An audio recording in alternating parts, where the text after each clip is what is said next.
Olá, sejam bem-vindos ao Direito em Tópicos. Estamos no curso de Teoria Geral do Estado, uma introdução ao direito constitucional, onde nessa aula a gente vai estudar, os sistemas eleitorais. Só que antes de começar essa aula, se inscreva no canal para ajudar a gente, porque a sua inscrição vai ajudar muito a gente aqui no canal para motivar a gente a manter o nosso trabalho. E também, se puder, adquira um dos nossos livros, que são compilações dos nossos cursos aqui, que também vai ajudar a gente aqui no nosso canal, beleza? E também pode dar uma conferida no nosso curso de Direito Constitucional, que está também na descrição desse vídeo do canal. Qualquer dúvida é só acessar nosso site lá, direitoemtópicos.com. Beleza? Então vamos lá, sistemas eleitorais.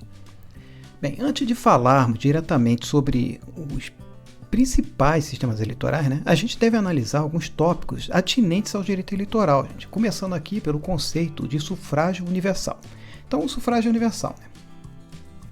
O sufrágio universal, é um meio pelo qual a vontade do povo é manifestada para a formação do governo. Esse processo, ele consiste em escolher pessoas que vão exercer a representatividade política da nação. Assim, o sufrágio universal, ele nos demonstra a ideia de uma participação ativa dos cidadãos, dentro do quê? De um corpo eleitoral que possibilita ao cidadão eleito, falar por todos. Contudo, o Estado moderno, no Estado moderno que a gente vive, esse sufrágio universal ele não é absoluto, porque há restrições legais de capacidade eleitoral no que tange a requisitos mínimos de instrução, como idoneidade e independência para o exercício pleno da cidadania. No Brasil, por exemplo, não podem participar do pleito eleitoral os estrangeiros não naturalizados e também os menores de 16 anos, somado também aos conscritos, aqueles que prestam serviço militar obrigatório. Vamos ver agora um outro tópico importante aqui, que é o voto do analfabeto. Bem, a questão relativa à restrição ao voto dos analfabetos, ela remete a questões polêmicas, porque se um Estado ele se negligencia na obrigação de prestar uma formação escolar mínima e adequada, como que a gente vai chegar e restringir o acesso daqueles que sequer tiveram a oportunidade de estudar, Então, como dizer também aqui, os cidadãos eleitos estariam de fato representando essa classe social? Então, a gente pode indagar essas duas coisas, Se eles não tiveram acesso, como é que esses que estão eleitos estão representando eles, Se eles não podem participar do pleito eleitoral? Bem, entretanto, aqui no Brasil, o voto dos analfabetos, ele só foi admitido no Brasil Império, quando o voto não era secreto, e manifestado publicamente. O indivíduo ia lá e falava verbalmente em quem ele estava votando. Bem, agora o sufrágio restrito e o censo alto. Para o exercício do voto, o cidadão ele deve alcançar a capacidade plena legal, pois as restrições legais elas abarcam os requisitos necessários para o exercício deste direito político. As restrições ao voto podem sofrer afetações tanto no caráter social, econômico quanto religioso. Vai depender do sistema eleitoral de cada país. Então, o sufrágio universal restrito ele significa que a exigência do indivíduo preencher certos requisitos proporcionais aos meios sociais e econômicos que passa o país. Por isso, muitas das vezes, tal restrição ela pode decorrer de uma aferição do grau de instrução, se o grau de instrução do indivíduo é secundário ou superior. Neste caso aqui, a doutrina tem chamado de censo alto ou sufrágio de qualidade. O objetivo dessa segregação por grau de instrução seria proteger a democracia representativa em países que possuem nível geral de cultura muito baixo. Agora, o sufrágio igualitário e o voto de qualidade. Bem, dentro do direito eleitoral, temos dois princípios importantes, como o princípio da universalidade e o princípio da igualdade dos sufrágios. O princípio da igualdade de sufrágios é decorrente do princípio da universalidade, porque podemos deduzir que o sufrágio universal ele seja um sufrágio igualitário. O sufrágio igualitário, por sua vez, é aquele em que as democracias aplicam o mesmo valor unitário do voto, independentemente de quem votou. Por outro lado, como vimos, há o voto de qualidade, que consiste em quê? Em um método no qual a qualidade do voto possui um valor múltiplo. Ou seja, o voto teria um valor a depender da posição social do votante, sendo incompatível com o princípio da igualdade dos sufrágios. O sufrágio feminino. O voto feminino, é uma conquista de anos de luta pela igualdade das mulheres.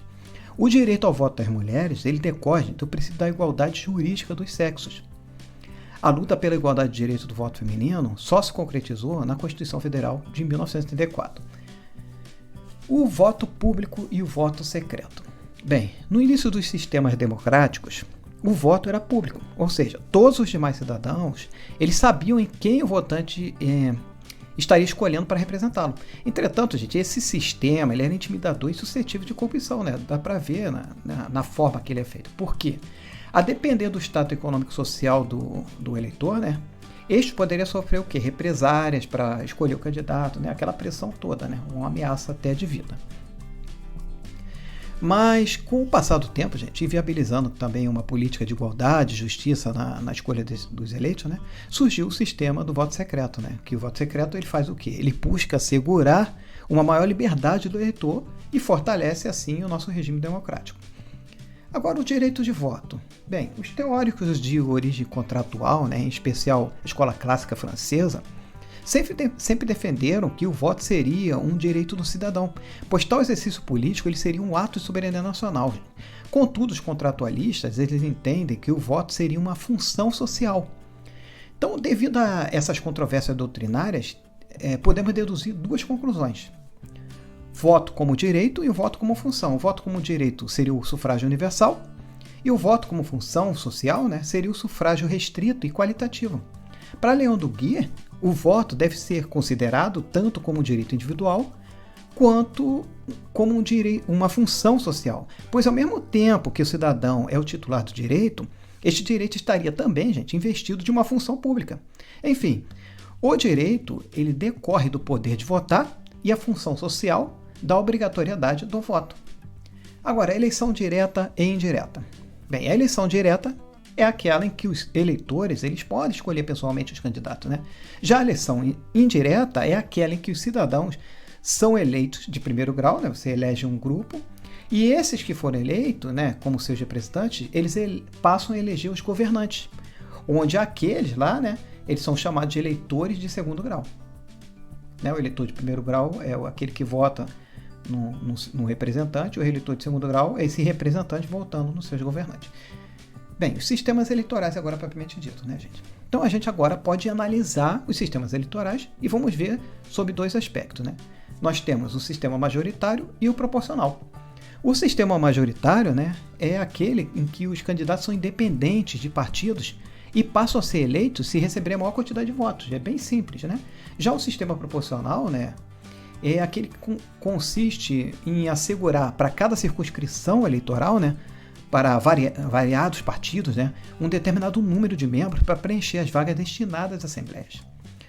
Harold Gosnell ele define o sistema proporcional da seguinte forma: o sistema que visa assegurar o corpo legislativo que reflita com uma exatidão mais ou menos matemática a força dos partidos no eleitorado. Então, gente, a gente chega ao final de mais uma aula aqui de Teoria Geral do Estado, né, onde a gente estudou os sistemas eleitorais. Na próxima aula a gente vai estudar o sistema representativo, beleza? Então a gente vai ficar por aqui e até a próxima aula.